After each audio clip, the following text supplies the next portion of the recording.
Michael here. For many of you, this is the time of rebirth of the Master Self, as many of you are now truly advanced in their self-development and are able to step into their higher Master Selves that will help to bring a greater amount of consciousness, love and light onto the planet Earth.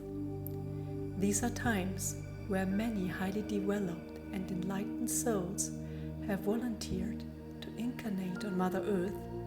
However, in order to fully live their highest potential, their true self and their soul purpose, many of you have been tested with the severe and painful testing over your lifespan so far.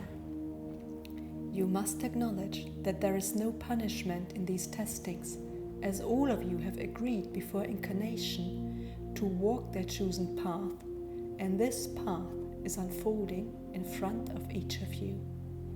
The higher the degree of mastery, the more severe the testing is, as true masters need to step out of any attachment and any low vibrating frequencies, and such a process brings along, in many cases, a painful purging. It is mandatory that you, beloved masters of the light, are able to live and understand the principles of duality on a deep level, as these principles, with their advantages and disadvantages, have to be lived, understood and integrated into the self in order to step into true mastery and in order to be able to lead and teach those around you to step into their full potential and awakening of the true self.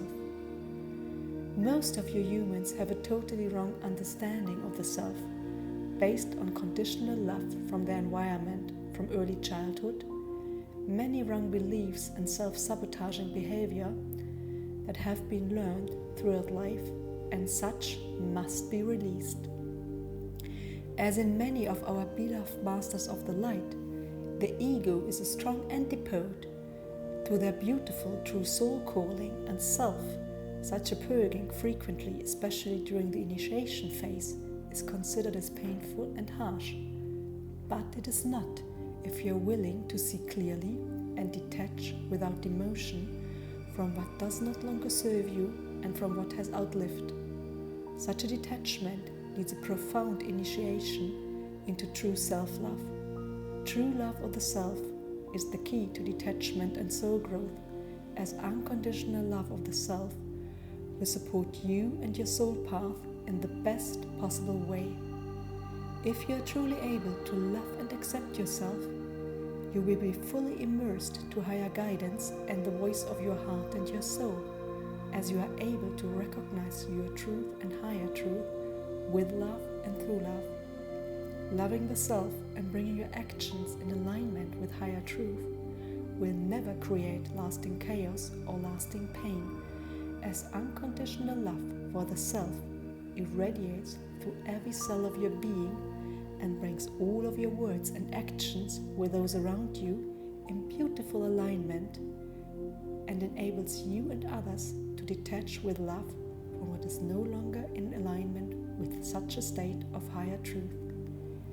If you stay in alignment with your true self, if you irradiate unconditional love for the true self from your very being, all others around you will benefit greatly, as they will also recognize higher truth and unconditional love for them as well as through your actions.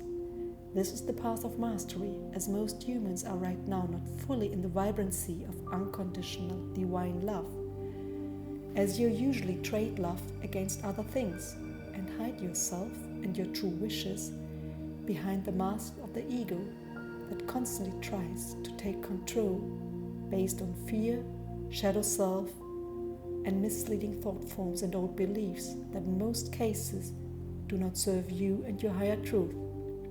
An important part in walking the path of unconditional love for the self and others is forgiveness, as we know that many of you are stuck in pain and hurt and cannot fully forgive themselves and others deeply for things that have not developed due to the wishes of your ego. Forgiveness is the key to true happiness and inner peace, and moving forward on your true path. Forgiveness sets you and others free and enables you to leave the baggage of the past that does not serve you and others any longer behind. Forgiveness and unconditional love are the foundation for heaven on earth. If you are able to forgive yourself, this is an act of love for the self, and this will create great openings and new possibilities for you and others. You must know that any action coming from unconditional love of the self will never hurt or damage others, as this love for the self will bring your actions in alignment with higher will and create pathways for the highest good of all others involved. It takes true courage to act from such a point, as this action will endanger defense mechanisms from your ego and the ego of others. But again, staying in the vibration of unconditional love will dissolve such ego defenses either immediately or over time. It is not yours to save others from their chosen path. If they have chosen to stay behind the ego fence, it is an act of unconditional love from your side to allow them to stay where they are. However, it is an act of unconditional love for the self to move forward in love and through love. By incorporating this wisdom, you will master any given challenges, and you must know that divine protection is always on your side, and you are guided and guarded behind your understanding if you are willing to open yourself to our guidance. We will not allow that any of you beloved masters of the light will crush under the burden of such testings or self-created dramas that have been created out of misperceptions and non-forgiveness for the self or for others. This is the age of grace, and divine grace is always open to all humans, but due to the law of free will, you must ask for it. Ask, and you shall be given. Go with our love, my beloved masters, and know you are loved and guided from us.